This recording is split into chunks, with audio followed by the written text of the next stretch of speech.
till I'm on top. Yo, no, I ain't the type to give up. If I do something, man, I do it till I get what I want. I turn a business out of nothing into something I love. I got a poker face, but honestly, I'm not one to bluff. I flip a switch, never miss, man, I always stay up. Don't let them see you, bitch, always have a plan to stay tough. This life ahead of you ain't easy, it was built to be rough. But that's what makes a personality, is tragedy, bruh. So keep your head on your shoulders. Now we ain't out here moving rocks, we out here moving boulders. Now we ain't getting posterized, we out here making posters, and we ain't got nothing to hide. What up, what up, what up? Welcome into Pregaming here at Sports Money, Monday to Friday, 6 p.m. Happy Friday, TGIFF, as they say. Glad to be at the weekend. Hopefully you guys are fired up and ready for a big card. We've got all kinds of action. We got a big UFC live stream tomorrow. We're going to pop off. I think we pop off at 3:30 p.m. for a 4 o'clock start. So going to be a lot of fun. We got a huge card tonight. Huge card. And look, I went about the player prop side just a little bit different. So if you guys are new to the whole Sports Money Network, check out the YouTube page and make sure you go over to the community section. Couple of boosts out there today. FanDuel offered a first bucket scoring prop, so I got one of those put together. Little 3-legger out there. It's just a little over. Pays a lot. Let me say that. Pays pays like, I don't know, 5,000 to 1 or something like that. It's crazy. So we'll see what happens there. We got a 4-leg shot on goal parlay. There's a little DraftKings boost out there as well. So scrubbed those cards this morning, got into those plays a couple hours ago. I got them out there and posted. But it's always a lot of fun to get after it. And a quick message there. But I'm fired up. Player props tonight. I've got 2 in the NBA. 2 standalone props, just 2. On addition to those plays that you can find over there on the community tab. But man, it's a big card. It really is. 2 NHL plays. We'll talk Detroit, Toronto, Vegas, and Seattle. We'll go 3 college basketball games. I'm out of order, but Weber State, Oregon State. I like that game a lot. That was like literally the first one I highlighted this morning. Charleston going to go out there against South Florida. Arkansas State against Alabama. We'll hit 2 college football games. I know there's 4 tonight. We're just going to focus on a 2-pack. We got Rice and Memphis, New Mexico, and San Diego State. Then we'll finish it off with 2 NBA games. Atlanta, Detroit, Indiana, Charlotte. And I mentioned 2 player props for the NBA that are at least worth a little sprinkle, if not just a little bit more than a sprinkle. So you guys know the deal here. We're here to make some cash. We're here to stack it high. Hopefully you guys had fun last night. Big Thursday night live stream. Just getting good. I mean, listen, we nailed that spot overall with Cincinnati. I thought they were going to win the game. Clearly some face masking at the end there that went uncalled, but we did cash our touchdown parlay prop out there. So that was very much the highlight of the night, a plus 425er.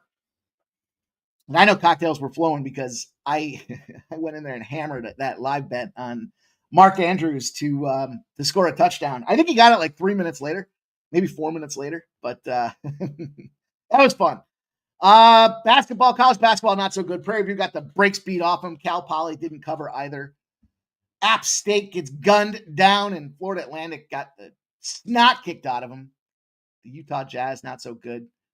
Big spot, though. Listen, those unders, we took it on the chin. The Rangers under, the Florida under. We got some live bets in there, though. So hopefully, again, you guys pay attention to those live streams. Sometimes we can back out of a bad spot. And then Vancouver was a hammer at the end of the night. That was a hammer. I had a nice comma invested in that game and was so happy to see it come to fruition. So we're getting back to it. We're going back after it again tonight. Big card. Lots of 7 o'clock starts. So we got to keep a brisk pace. You guys know the deal. If you haven't done so already, being listener supported, get out there, subscribe to Sports Money, become a member. We're going to certainly release more members plays this weekend. But ultimately, the most important thing you can do to show any appreciation here is hit that thumbs up button. Now's that point of the show. Close the comments out. Hit that thumbs up. You guys did a great job yesterday. We were north of 70 thumbs up. So big to see. Continue to make an impact on that YouTube algorithm. It just helps us get recommended to new eyeballs, new viewers. We can grow this thing. We can get more contacts in here, more plays, more shows, all kinds, more. But we need you to hit that thumbs up button right now.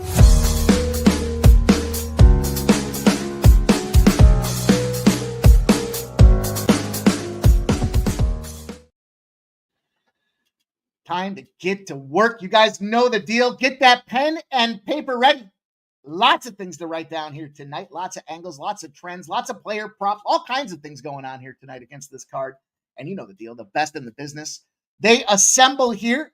They're ready to give you guys their best bets as well. So make sure you do put them in the chat so we can commence the butt rubbing. And let's talk about commenter numero uno. That guy Joe T. He's back on and over. And it's the Wild and the Ducks. And he's taking that 5.5. He's going after it, expecting to see fireworks in that Wild Ducks game tonight. One of the more highly graded plays I had this week is on this Minnesota Wild team on the puck line. So for what it's worth, it didn't make the final cut for me, but it was a little juicy. Just a little juicy. I didn't want to get in there, but I like that. I like some goals in this game. Why the heck not, Joe T? Thank you for sharing my guy. He's on fire. He's been posting over there at the community tab, so make sure you guys do support him. You support him by hitting the thumbs up on the community tab. When you see the Joe T F your underplay of the day, smash that thumbs up for him. Show the guy that you saw it. Maybe you're tailing it. Maybe you have an opinion of your own on that game, and that's where the comments are for on that community tab. Our guy Keith, big show last night with Keith out there. Likes a little Brunson action, over 10.5 rebounds and assists. He's got a nice plus money price tag on it. Let's go, my guy Keith. And Barry says, was that touchdown part of last night Chase Brown and Mark Andrews? That's what I had. Or was it supposed to be Jamar Chase and Mark Andrews? Well, it didn't matter. It was Chase Brown.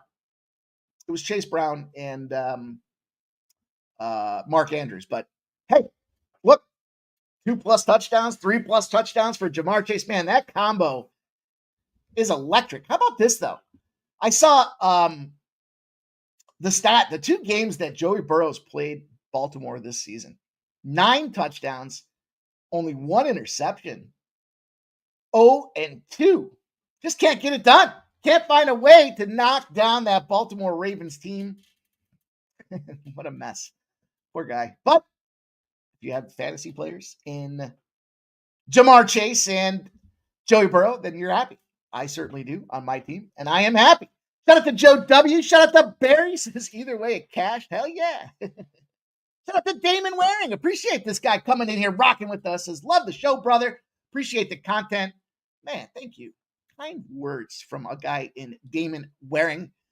Checking us out, getting that cash with us, my guy. It's good to see you, man. Thank you for coming and spending the time, and thank you for the kind words. Shout out to Robert McCormick. Shout out to Nicholas Handy. NJ Strikers in the house. Jay Main. There's our guy, Subhuman Gauchos, ready to go. And there's Nasty Nate. Tequila Soda's my guy. He's got tequila soda in the Stanley. He's ready to go. He's ready to go. I never had a tequila soda until I met Nasty Nate. And I gotta say, it wasn't bad. Wasn't bad. I would certainly try it again. Maybe I'll get out to Boston and spend some time this coming summer with Nasty Nate, fire down some tequila sodas. That sounds like a nice little road trip. Why not? Shout out to Nathan Cerna. Got the Capitals money line, the Wild money line, Kansas -5.5, and Penn State -17.5. Yeah, I like all those plays. Every one of them. I like the Kansas spot too. Why the hell not? That's a big game against UNC. Prime television billing. I think we see fireworks in that game too. I think we see a lot of scoring. It's a big number. There's a lot of big numbers today in college basketball. But I don't think you should be scared. They're big numbers for a reason. Some of these teams just don't play any defense in these non-conference opportunities. And they won't shift until they get back into conference play in another couple of weeks. Let's go. David Walsh is in the house. Jay Main says, I need to kick this night off right. Got Penn State -13.5 in the first half. Speaking of kicking this night off right, I've got Stanford. And what is Stanford doing? Yeah, they had like 9 points in the first 10 minutes of that game. It was a little, I don't want to say I was nervous, but I certainly wasn't feeling like a position of strength. I saw that they started firing back. What's going on in that game? Is it over? It's got to be over by now, right? It's a 4 o'clock start. We're at 6 p.m. Just want to see that I got a nice winner in there. Give me a winner. Let's go. What do we got? Tick, tick, tick, tick, tick. Where is the game?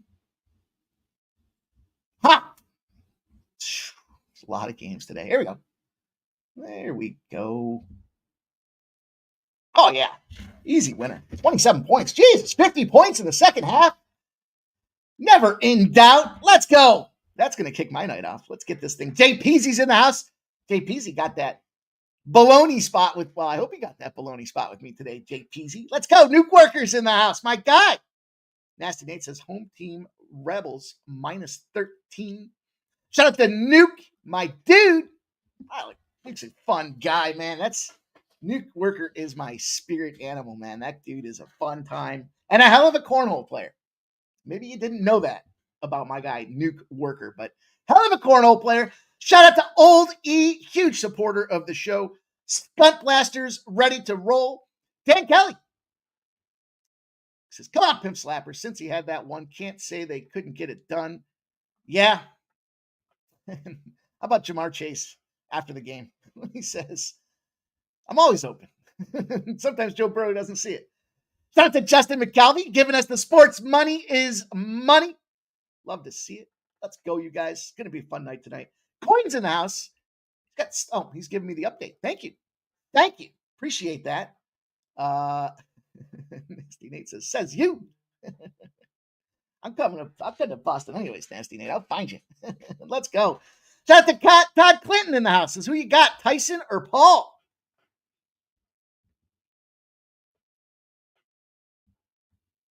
Tyson. I don't know.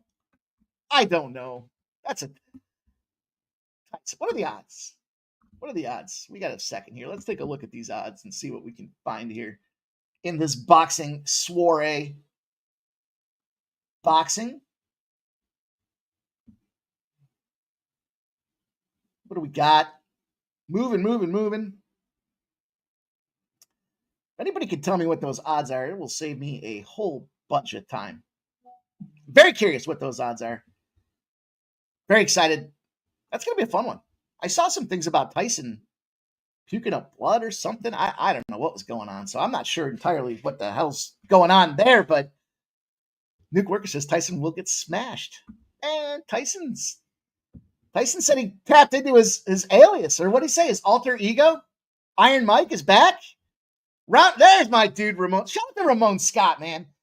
Dude ran almost 3 hours today. I love it. Steam. Fucking shout out to you, Ramon Scott. That was a marathon that you did today, and I enjoyed every minute of it. So thank you for your commitment to excellence, my friend. That was a great show today. Lots of steam came in on that college basketball card. I love it. Joe W says, Ramon, nice picking on the tennis. But it sounds like Ramon's getting hot in tennis. He's heating up. Love it. Nuke Worker says, Tyson's 58. Do the math. Yeah. I mean, it's 40 years since he won his first world championship, right? Wasn't he 18 when he won the world championship? When he won the title? It'll be fun there. Markel's giving Ramon some love as well. Well, let's get to work, you guys. I said we got a big card. We got to move quickly. We got a brisk pace as ever to get this thing rolling here. So let's pop off. Let's talk about a little NHL. Get this thing moving in the right direction. We're going to start with this Detroit game. We're going to look at the Detroit Red Wings, the Toronto Maple Leafs. And but somehow I'll have to figure out the banners on the fly here. I ran out of time. Sometimes you just run out of time, and that happens. Maybe I was playing around with the community tab too much. But on the Detroit Red Wings side of things here, good old Cam Talbot's going in the pipes. He's got a 4-1-1 record with a 2.93 goals against average, 92.9% save percentage. And the Red Wings heating up. 2-game winning streak. We got him on both. We're following this winning streak with this spot out there. And, shout out, Ramon talked about it this morning. Austin Matthews, upper body injury, out of this Toronto Maple Leafs lineup. They retroactivated his IR. which means it's no longer the first game since the star player is not playing. Is exactly what that means. Hint, hint. Tip, tip. Anthony Stolar is going on the other side of things. He's got a 5-2-2 record. He's playing pretty well with a 2.12 goals against average and a 92.8% save percentage. Problem is, scoring's an issue for this Detroit Red Wings team. We talked about it the other day. Fewest goals in the NHL. But we got this Maple Leafs team shut out them Boston Bruins a couple days ago. So both teams come into this thing with rest as well. But I don't like this number for Toronto. Toronto's got a big game, first leg of the back-to-back situation as well. And I think it's easy for this Toronto team to overlook. Now, you've been hearing a lot of rah-rah. These guys are fired up. And, the problem is they got to get fired up because the Toronto Maple Leafs played down to their team. They play to their level of competition, period. You look at their last, they go on a 3-game losing streak. They lose to shit teams like the Blue Jackets and the Blues. They do beat the Bruins. I'm sorry, they lost to the Bruins.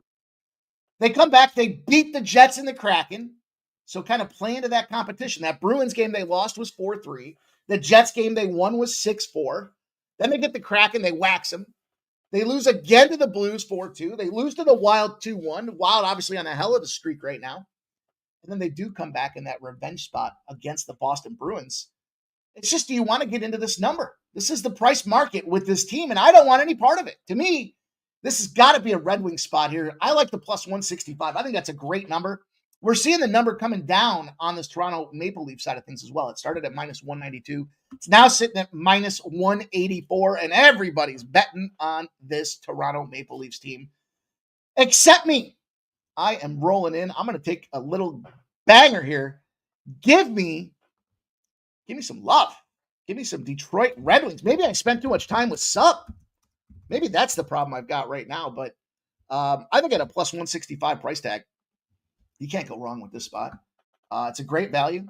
You got a team that's coming in hot, a team that plays the shit competition. And, we're seeing total dropping, suggesting that there may not be a ton of fireworks in this game, an original 6 battle. It's going to be a fun one to watch. It's a 7 p.m. start, but we're going to open the card up here. We're going to take a shot with this Detroit. Like I said, heavy lean to the under, a real heavy lean to the under, especially if you can catch that 6 around even money.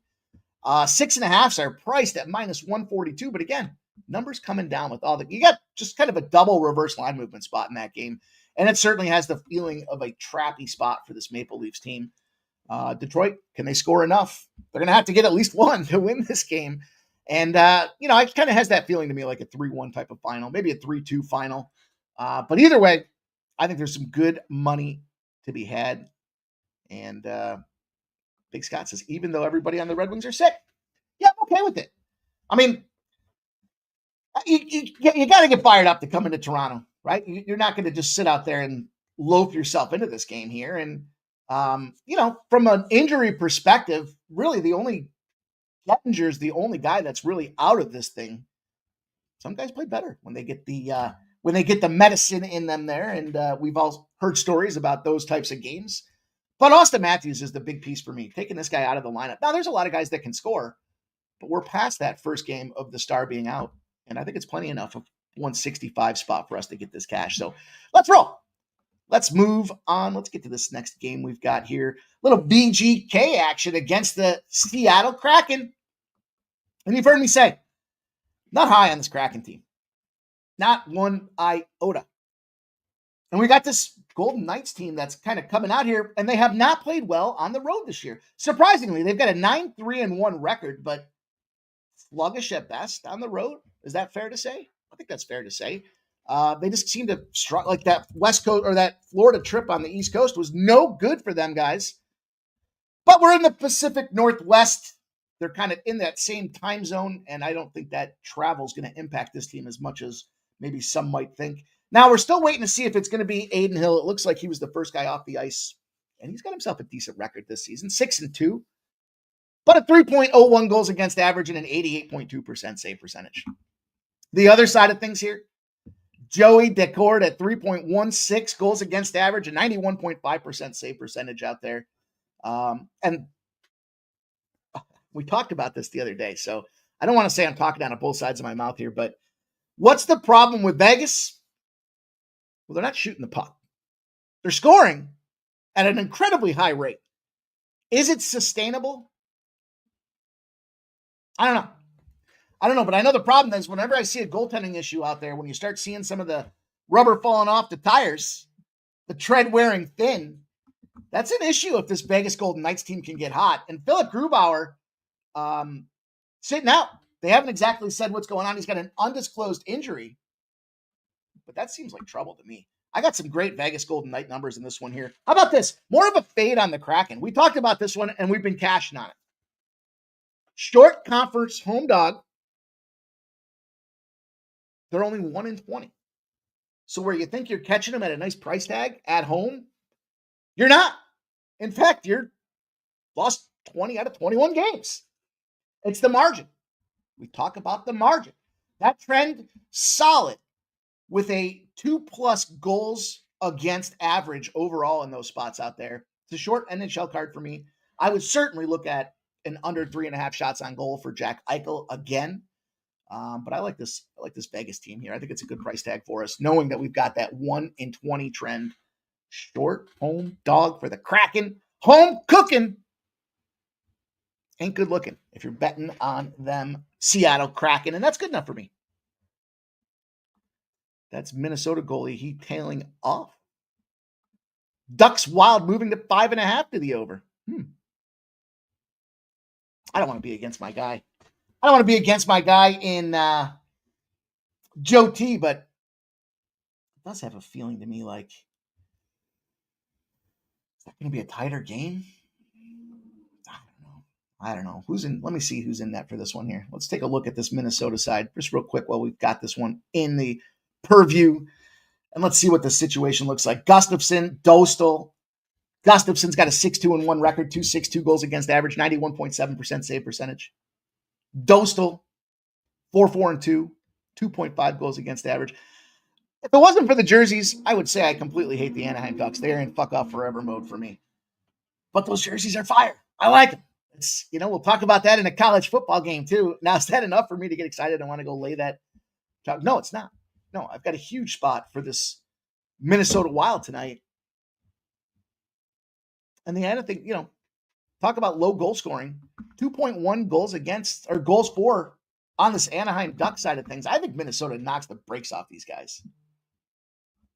Puck line. What's the puck line sitting at here? Let me pontificate this. Let me see if I can think and talk at the same time. -1.5 plus 130. I'm going to marinate on that one for a little bit. Maybe we'll come back and add it at the end of the show. We'll see. We'll see what that looks like here. It's a later game, but Minnesota's going to kick the absolute dog shit out of this team. I got to get myself there. It's a bad spot for the Anaheim Ducks tonight. I really think that's true. Are they going to go out there and score like crazy? Maybe. Maybe they do. Shout out to Wine Time in the house. Jay Main says the Ducks, though. He's on the Ducks. Nate Cernas. See, that's what my fear is, Nate. Maybe they're winning 3-1 and some bullshit at the end for the Ducks. They catch a power play at the end of the game and sneak a goal in there with 45 seconds, and now I'm screwed on my puck line. Shout out to Jay Main. Gustafsson. 3.51 his last 4. See, I show him as likely. He has allowed 3 or more goals in 3 of his last 4 games. I don't know. I got to get back to it. I'll figure that one out. We'll get there. We'll see what that's going to look like. Maybe that'll be a community play that I drop out there as well. Let's see. We'll see. We'll take a look. Let's keep her moving. Let's move on down the tracks for you guys here. College basketball. Trying to work on the order here. I like starting off with hockey. I like moving into college basketball because it gives us kind of a wide berth when it comes to some of these spots out there. This game's a later one, though, so I definitely screwed this order up overall when you look at these 2 spots. I believe is it 9 o'clock or 10 o'clock? I think it's 10 o'clock even. I think I really screwed that one up. Let's see. 10 o'clock. Weber State, 881, 882 in the rotation number. What do we got? Limited visibility with action. Right now you can see the cash pouring in on the over. 93% of the bets and 93% of the cash. But yet we don't see hit from Shinola on what's happening with the money line. Where's the cash coming in? We don't know, but I do know this. I think we got a live dog spot in this situation here. Now, Weber State, both teams coming off the 1-0. Corvallis is a very difficult place to travel to, and for whatever reason, that's just kind of like the kryptonite for a lot of teams when they get onto the road. But look, yeah, they beat the shit out of Utah Tech, but Oregon State, I don't know. Montana State, the big loss out there. I don't know. This is a tricky one. Here's what I know. I know a few things about a few things. We'll keep this moving. We'll keep this brisk pace. Weber State's good against non-conference opponents. They've won 5 in a row against non-cons. They started off the season catching that win as well. And those are outright victories. And you're getting a 5.5 dot in this thing. I just wish I could see a little bit more about the cash flow splits out there, but that's not going to deter me from jumping in and taking a little Weber State. Maybe I'm a little biased. There's a couple teams that I really like. Weber State, William and Mary is another team that I really like for some reason.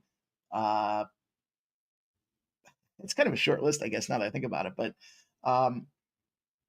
like big favorites. Maybe that makes me square. I don't know. But I take the dog in this spot here because, again, I think we have a live dog situation. The travel concerns me, but I do think this is a single bucket type of game. The winner's going to be either the last shot or foul throw or free throws at the end of the game to get that cash. And I'm going to take the 5.5. I think it's good money. I think we got a team that's very capable to go out there and spank these guys in the bottoms. Let's go College of Charleston and South Florida. Not to screw you guys up with the rotation order, but this one pops way back up to the top. Where did it go? I should write the rotation numbers down just for my own benefit because I'm scrolling and scrolling and scrolling. There it is. Fucking action with these splits. I got nothing. In the line of splits. I'd like to give it to you guys, but I can't. So 7 p.m. start. I'll tell you this. South Florida's catching points. They went from a +3 to a +5. The totals only moved up a half a point. We got 4,000, almost 4,100 tickets in, but I can't tell you word one about what the hell's happening with these guys here. But I can tell you this. The over makes sense to me. You do have two fast-paced, kind of offensive-oriented teams out there. And I do think we see high scoring. I just think it's going to be too difficult for this USF team to hang in there. First games of the season for both these teams, South Florida takes the loss. They get over 80 points, but they allow over 80 points. Same thing with Charleston, but they come out on top of that one with the win. And, the thing about that was USF, they shot over 48% from the three. Are those sustainable numbers? Is that a 50% three-point shooting team? And they still lost the game because they don't play any defense. So you get in a pace spot where you shot exceptionally well from three, but still lost. All it takes is one little chink in the armor, one little missed bucket. Charleston grabs that rebound, comes back the other way, and smacks that thing home. And we got a double-digit win. And I think that's the challenge that we're going to have with this South Florida team is can they keep up with the pace? It's one thing to go out there and shoot three-pointers at home. It's an entirely different animal to go on the road with those neutral sight lines or different sight lines and try to go out there and fire on a Friday night in Charleston. The crowd should be bumping. And again, I think this is a double-digit spot. I think you can alternate line this thing here because at 4.5, you got to take a shot at it. This is an excellent opportunity where one team shot beyond itself and still lost last game. That's got to be demoralizing on top of that. And now you pack up, you go on the road to Charleston, and you're going to get the shit kicked out of you. Let's go. Give me some College of Charleston. That is one of my favorite teams too here. So maybe it's with a grain of salt, but I like the matchup. I think this is just a styles make fights. We got a couple of these styles make fights type of situations tonight. Whoops, I see I didn't move that. Let's go on to this next game. We'll talk quickly, keep it brief with you guys here. Lots of games to talk about, not a ton of time to do it. So let's talk about Arkansas State and Alabama. We do have some split information on this one. It went from 21.5 to 24.5. Now seeing 25.5s out there as well. So somewhere in between is this number around 24 to 25. 67% of the bets and 86% of the cash on this Bama squad. And you should be on Bama. Bama's one of those teams that just wants to kick the absolute dog shit out of their opponent. Now, both teams come in 1-0, but we've seen large SEC favorites have dominated across college basketball historically the last couple of years. This goes back maybe 5 years ago now, where the athletic director, like there was a resurgence. There was like a flipping of the switch. SEC football was dominant. SEC basketball was embarrassing. It was the ACC that was dominant and killing Big Ten and ACC.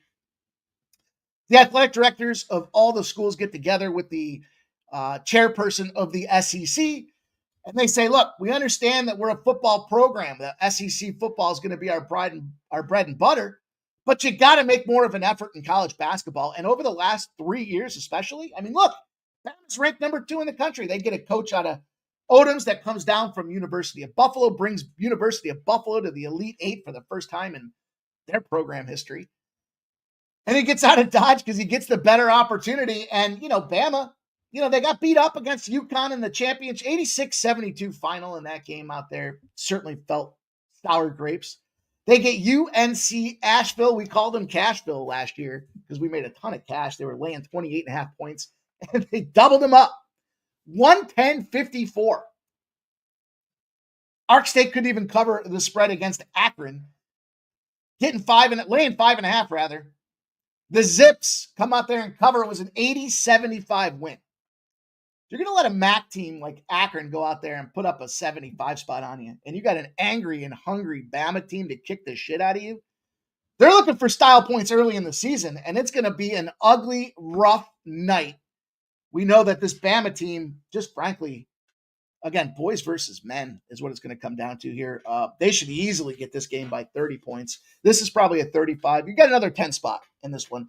Typically, when I look for these games, I'm either looking for a dog that I believe can win outright, like we talked about Weber State at the 5.5, or I'm looking for a team that I feel like they're going to bust that number by a 10.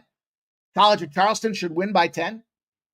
Bama should go out there and cover this thing by 35, if not more points.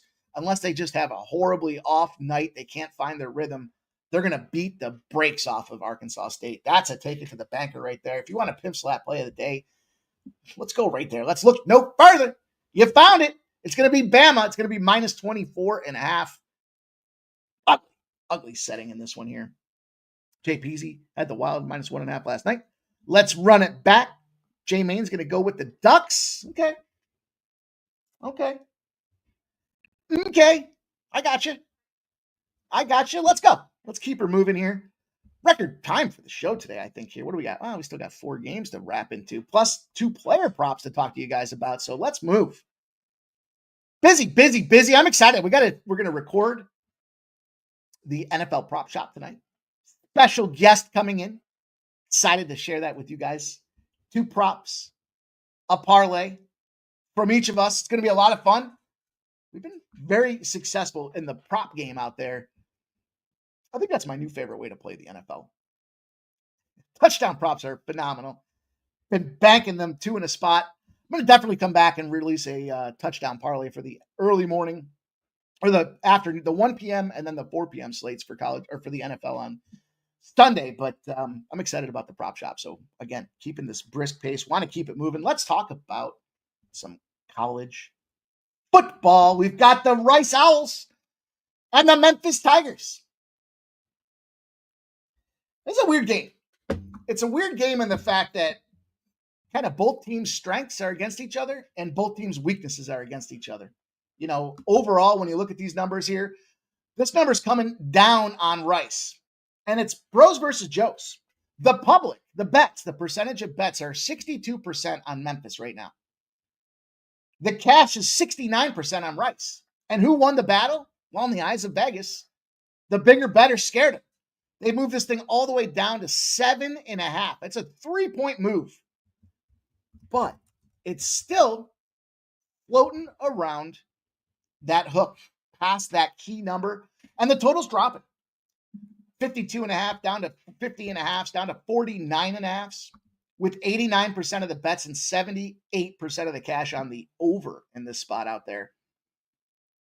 And look, I mentioned the styles. I mentioned the strengths versus the weaknesses. Good passing game against a strong passing defense. bad running game against a good running defense. It's going to be a tricky little situation in this one. You got a Rice team coming off a big spot out there, but 0-4 on the road. Can't win. Memphis, 5-0 at home, straight up. But the problem Memphis is having is, well, as gamblers, how do we make money? They cover the number. And they're not covering the number right now. Overall, this team, 4-5 against the spread, but just a mere 2-3 at home. On themselves, a little 4-1 in the last 5 losses against the spread as well. So they just lost that game to UTSA. UTSA, that's a team that we profiled earlier this month, talking about just how inefficient their offense is. And yet, 7-point dog at home. They beat up Memphis. They get them outright. But the spot that caught my eye. Now, opening the season, I'll tell you right off the gate, I took a loss on Rice. I thought they were in a great position. They just came out. They were flat. And it took them a little while to get going. Now, we could play the latter game. You could play the UTSA. We just talked about Memphis loses 44-36 at UTSA. Rice beats UTSA back at the beginning of October, a full month ago, 29-27. Now, it was at home. It was a home game. So, all things not entirely equal, but this last game from Rice against Navy, this Navy pass attack, they changed the game and went from a three-headed monster that just wants to run the ball all the time to starting to find an aerosol. And yet Rice is out there and they're able to man them down 24-10. Now, again, that was at home. Their back-to-back road games against Tulane, 24-10. They covered that spread. They lose 17-10 to UConn for a push. They're 3-0-1 in their last 4 against the number. And I think that's the big opportunity out there. Rice, somehow, if you look at a Memphis team that wants to put this ball on the ground, you want to quantify it. Memphis is putting up over 425 yards on the ground. What is Navy doing out there? I'm sorry, what is Rice doing out there? Well, they're 23rd best in all of college football against the run. They're holding teams to just 317 yards, which is crazy because it's a huge number. But I think we got a bad spot for this Memphis team out there. Look, when you're on the road with less wins than your opponent, but a total that's not over 13 points. I'm sorry, a line that's not over 13. So you're not a huge dog. And you're in a revenge spot. Revenge against the team. You got fewer wins. You're on the road, but it's not a huge number. 340 and 230 overall against the spread. The average margin in those spots is about 6 points, 5.8 points a game. So we got a touchdown plus the hook in our back pocket. We got a revenge opportunity for Rice. And we got a team that should be able to neutralize what it is that Memphis does well. And they're not covering the spread. You had me at 7.5. I don't think that is Rice a live dog? I hope so. I might get a little look at this thing, but I just like this number. I think this is a great spot, the 7.5. Now, if it gets down to 6.5s, I'd probably go to the under, is what I would do. If it gets to 6.5, I would look at the under, but pretty straightforward. Pretty simple opportunity for us in that game. I want to keep her moving because I got 7 o'clock spots in the NBA as well. So we got to keep this train moving down the tracks here for an incredible pace today. We're going to have a record pace on the show. And let's talk about this New Mexico game. Avocados. Remember our guy Billy used to say that all the time. Avocados from New Mexico and San Diego State. And you got reverse line movement again. New Mexico coming into this one. Plus 3.5 has moved to 2.5s to 2s. There's even 1s out there now at this point. Crazy. See that monster movement in this thing here. And then you look at the total. I mean, shit, this total might as well be 100. Right now, they're sitting at 66.5. You got 43% of the bets on the over, but 80% of the cash on the over. So the bigger bettors think this thing's going to scream over the number. Yet we're not really seeing the correlated movement between these two spots. Overall, what do you want to say about New Mexico? They're a struggling program. How about that? They're 3-6 on the season, but they score. And if you put them in a spot where they can go out there and do their thing, you're in trouble. Devin Dampier, Bronco Mendenhall combination, probably going to go out there and beat the snot out of the San Diego State defense. Live dog, yes. I wish they were better at finishing drives. But strengths and weaknesses, I mean, this one matches up right down the line. San Diego State's not good at stopping drives. So you kind of neutralize that gain there, or that weakness, if you will. And look, on the other side of things, there's some potential injury factors out there. Luke Weisung, I believe is his name. Let me see what he's got going on in the injury report. Wide receiver. He was dealing with some tendonitis, I think I saw. Young guy with some tendonitis. Either way, I see why it's a big number. I mean, both these teams rank outside the top 100 defensively overall. You don't have to go very far to go back to that FCS game for Montana State where they put up almost 400 yards against New Mexico. Right? It was not one of their finest performances out there. But look, middling teams.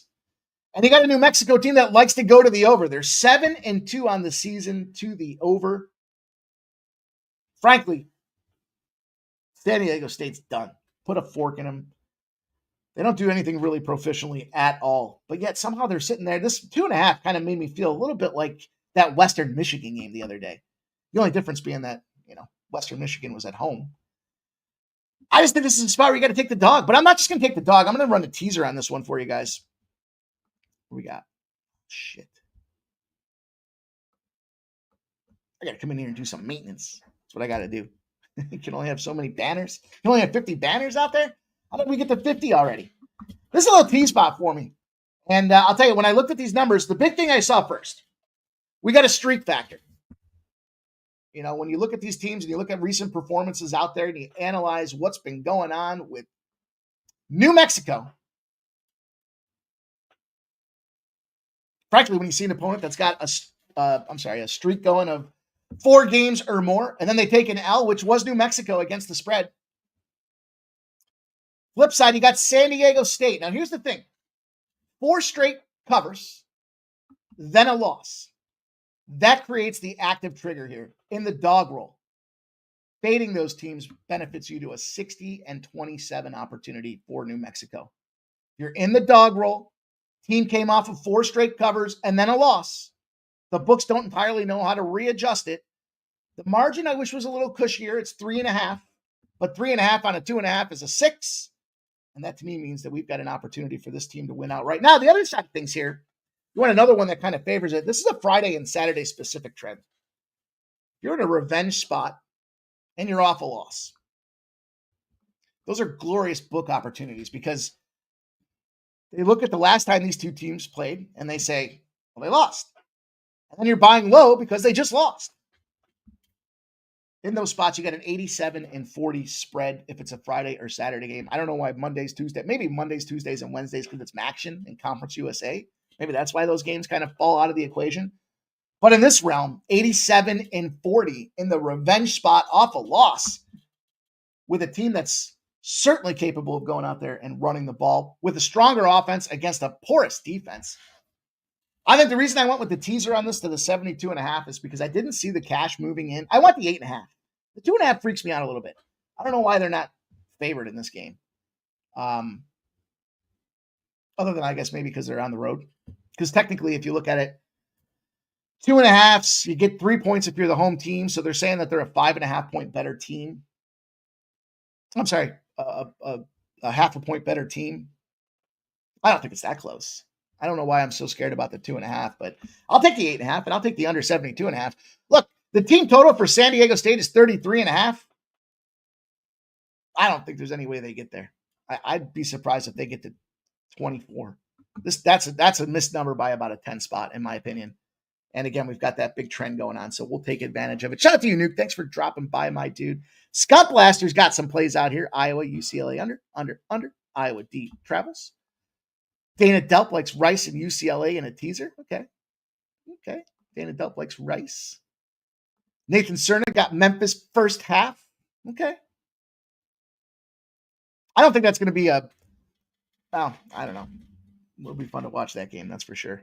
Shout out to Razor Sharp Picks in the house, and shout out to everyone. What's up, Mike? What's up, Razor, my dude? Dumping the truck tonight, my friend, and let's talk about some NBA action. Now, I told you guys, I got a couple props I want to get involved with here. Let's talk about the first one.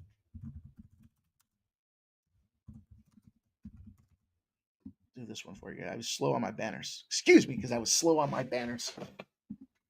Yeah. That's what I said. I'm not going to do this it's not a parlay night for me with these props. We got the first scoring prop in the NBA, the 3-legger to get the boost from FanDuel. We got the shots on goal prop to get the 33% boost. It was like a 50% boost at FanDuel. There's a 33% boost for the shots on goal prop at DraftKings. But man, I saw this number here. And now you look at these two teams, and from a Detroit perspective out there, do I want to get in the Detroit business? No. Do I want to get in the Atlanta business? No. We talked about how bad Atlanta is. But the triple-double. We nailed that one with Sabonis the other night because why? Does anybody remember why we got the Sabonis one? Because he loves getting triple-doubles out there against Toronto. Remember, write that one down. Where's Cade Cunningham like getting triple-doubles? Against Detroit. I'm sorry, or with Detroit in his last 2 games. Back to back. Of course, he likes to get him with Detroit. He plays for Detroit. But 1,100. 1,100. That number's getting steamed down to 950 is what I last saw with that thing. So shop around. The 1,100, I believe, was BetMGM. But that was a sprinkle play for me. A little sprinkle prop out there. And we'll talk about this game. Look, I talked about these two teams. Cade Cunningham gets his triple doubles because he's playing defense. And what's Atlanta? Well, Atlanta's more or less struggling. They're a high-paced team. They like to score, but here's the deal. Read the trends for you guys, or the lineup for you guys here with this one. 7 p.m. pop. Pistons open up as 1.5-point home favorites. Oscillation. You got a +2, you got a -1. You got all the money coming in on Atlanta. 67% of the bets and 62% of the cash on Atlanta. Then you look at the total, and it's gone up to 228.5. So it started at 226. It's gone up 2.5 points. You got an 86% of the bets and 87% of the cash looking at the over. Why not? Atlanta likes to run pace. Because Atlanta's fucking terrible. That's why not. And you look overall, I mean, yeah, 8-1 to the over, but what's the kryptonite? The Pistons are 2-7 to the under. Now they're just 2-2 at home and a perfect 5-0. But I've got a spot here with Atlanta, the team that likes to run and gun and keep pace. If we're between a 225 and a 235 with this Atlanta Hawks team on the road here, 1-16 to the under.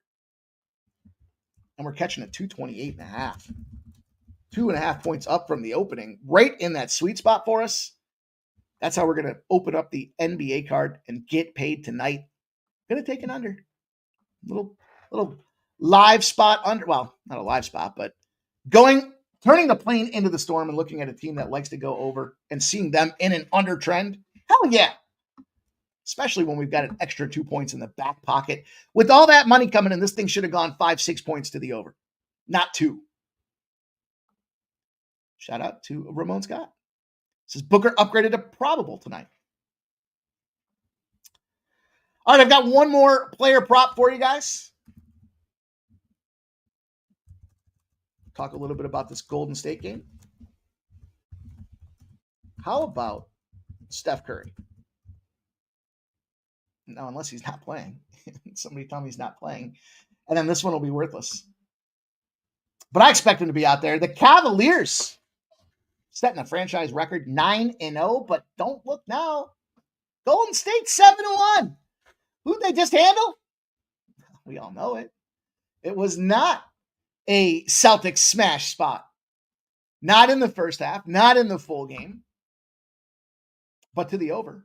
And Golden State's been running on the over, 4-1 in their last 5s to the over. And you see the same thing with the Cavaliers. This is potential game of the night. Kansas That's going to be a fun game, UNC, Kansas. But I'm going to take the under. Now, you see this thing's been steamed at 25.5 with juice, so I'm taking the alternate number here to 24.5. We see Steph, his age, what he's been doing, everything's factored into this thing. But, we nailed some of these spots where we find transitions in the roster. The transition in the roster, Klay Thompson. Now, Steph's probable. This is a double factor for me. But Steph Curry's assist game has gone up, while his point game has gone down. Maybe it's partly because he's aging. Maybe it's partly because he's got to step in and play the facilitator role and not the scoring role. He's only gone over 24 points one time this entire season. Cleveland plays defense. He could very well end up coming out after the first quarter or first half. Probably does he go out there and splash threes all over everybody? Yeah, probably. But this Cleveland team is defensive oriented. They're winning games. They're not the LeBron James Cleveland Cavaliers. But all the numbers with the transition process, Curry's averaging 7 assists a game this season. Going to be probably his career highest assist per game average of his entire career. He's aging. He's got to step up and play that facilitator role with Klay Thompson. And we can catch a 24.5. Well under his average. Or well in line with his average at a plus 110 spot. So no play on the side, just a plus 110 prop. Strategically, I looked at these and said, I want to take the stab at the 11-1 with Cade Cunningham's triple-double. But I also want to go in line with where I feel this game takes place with Steph Curry at plus 110. As long as Steph stays under his number, we're free rolling the triple-double with Cade Cunningham at 11-1. And that would get us just over 12.1 units of profit on two single unit player props in the NBA. So this is kind of the key. This is kind of the, if you look at like a trifecta or an exacta, you're trying to key a spot. I'm keying Steph to get under the 24.5. But I'm going to take a shot with that Cade Cunningham to get under his number as well. And then the last game in the NBA for you guys that I'm jumping in on is that Pacers and Hornets game. Another 7 o'clock spot. So I'm going to have to find what I'm going to do with myself when it gets to like 9:30, 10 o'clock. I'll be working with the NFL prop shop. That's what I'll be doing with myself. Maybe that's why this card ended up the way it did. But we've got another reverse line movement alert. We've got the Pacers opened up as 7-point road favorites against a battered and tattered Charlotte Hornets team. They're not 3.5, they're 3-5. We got 76% of the bets, 76% of the cash on the Hornets at home. Why wouldn't you want to take the Hornets at home when you're getting all those points? Well, I'll tell you why. I will tell you exactly why. Bear with me here. I got to fix this thing again. The total opened up at 233.5. It's moved to 236.5. You do have correlated movement, and that makes sense. Right? We talked about 76% of the bet, 79% of the cash on the over.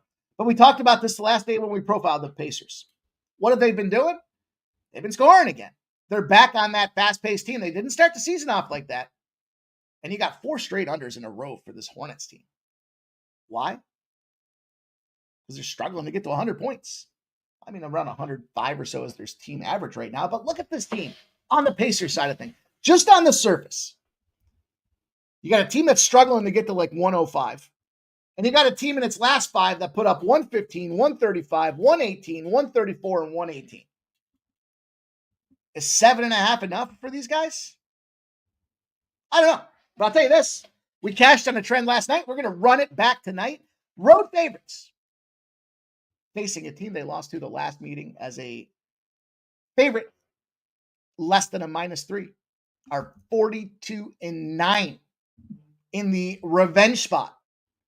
The Pacers are in that revenge spot, having lost to the Hornets.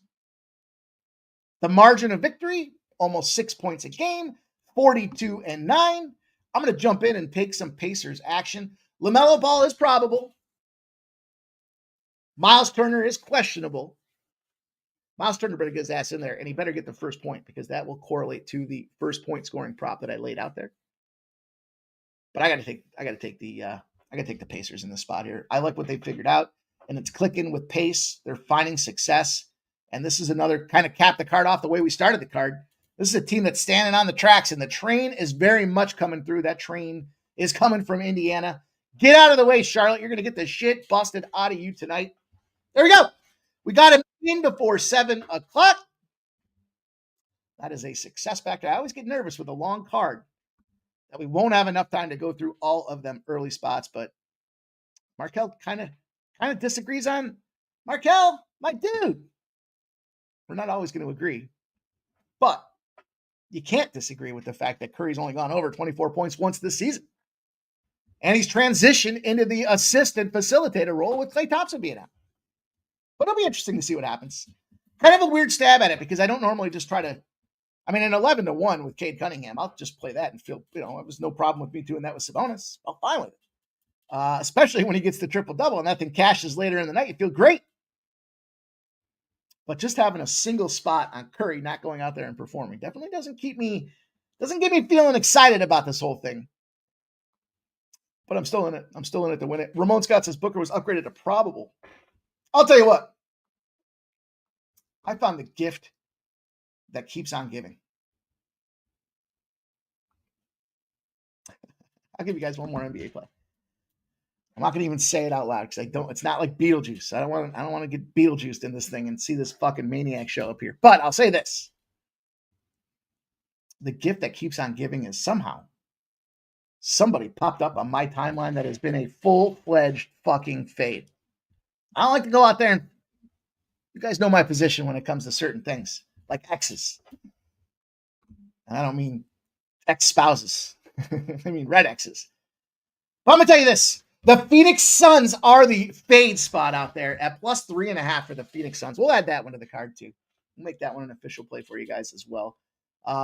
Listen, all I got for you on that one is it's a full-fledged fade of the gift that keeps on giving in my timeline. I can't believe I stumbled on it. And it was one of those ones where I stumbled on it and I'm like, who's this person? How come because I follow you guys. If you guys follow me, I follow you, but I'm not into the making new friends business. I don't know who this person was. I'm not trying to follow new cappers. And yet, after a bunch of them, it's like when you start realizing, like, that person lose again? They lose again? They lose again? Did they lose twice today already? Unfucking believable. It's really the gift that keeps on giving. So let's add it. Let's move in there. I wish I could give you more of an analysis than that, but it's my money. You put your money where you want to. I'm just telling you where mine is. And the funny part about that was 5.5 was the number that was out there earlier today. I can only give you guys the 3.5 right now. But it's good enough for me. Good enough for me. We'll slip an extra NBA play in there for you guys to come up with a nice little, I guess we got a 5-pack now. So that's it. That's how we get to the window tonight, you guys. 7 p.m. on the dot. We made it. Make sure you guys check out First Strike, Fanatical Jim, MMA Jeff, Subhuman Gaucho, and I gave you guys 4 plays. But really, if you listen to the tail of the tape, there's about 7 in there with some player props out there. I'm going to tell you what. I got 4 big spots that I want to hammer tomorrow. I haven't even told the fellas about them yet with the UFC card. And the first one's around a plus 275. Then you get my fight. My fight's going to come in at about a plus 185, give or take. It's going to be so much fun tomorrow night. I can't wait. UFC, the live stream with the fellas. You guys know the deal and how we get paid. We'll be talking college basketball. We'll be talking college football. We'll be talking NFL. We'll be talking NHL. Holy cow, there's a lot of card to scrub for tomorrow to be ready to get after it, but I'm excited. I hope you guys show up there. Check us out. Have some fun. Afternoon cocktails are always a good time when we're smashing and cashing those bookies. Shout out to all you guys hanging out tonight, man. Make sure you hit that thumbs up button. We got to get to work. We got to get these plays in. We got to get paid. We got to get back here tomorrow to make a ton of cash in the afternoon. So thank you guys. Thumbs up on the way out the door if you haven't hit it yet. Good luck with your action, Peter Gracia. Shout out to Redbeard, Jay Main, Justin McKelvey, Coins in the house, Markel, Gerardo Hernandez says likes Ovechkin anytime goal. That's going to be a fun matchup between Crosby and Ovechkin. I would take Crosby's shots on goal over 3.5. Shout out to all you guys, man. NJ Striker, Ramon Scott, man. Check out my guys' morning steam. Tomorrow's going to be a big one. And Ramon will probably be just getting done by the time we just get started. So you'll probably have a full Saturday stream with sports money. But I can't be more excited. What a fun place to be. Get to hang out with my friends, make some money, have some cocktails, kick the bookie right in the nuts. Appreciate all you guys. Shout out to Nasty Nate, Nuke Worker stopping in there, my guy Joe W, David Wallace, Todd Clinton in the house, my dude. Good to see you out there. Let's go. Appreciate all you guys rocking through here, man. Appreciate first-time watchers. Make sure you guys check us out Monday to Friday, 6 p.m. and check out the Morning Steam Monday to Sunday, 7 days a week, 9 a.m. with Ramon Scott. Thank you guys all for hanging out tonight. Hit that thumbs up on your way out the door. Get that cash. Get back here tomorrow. We're going to have a full day of fun and cash and tickets. Have a great Friday night. Good luck with your action. We'll see you guys soon.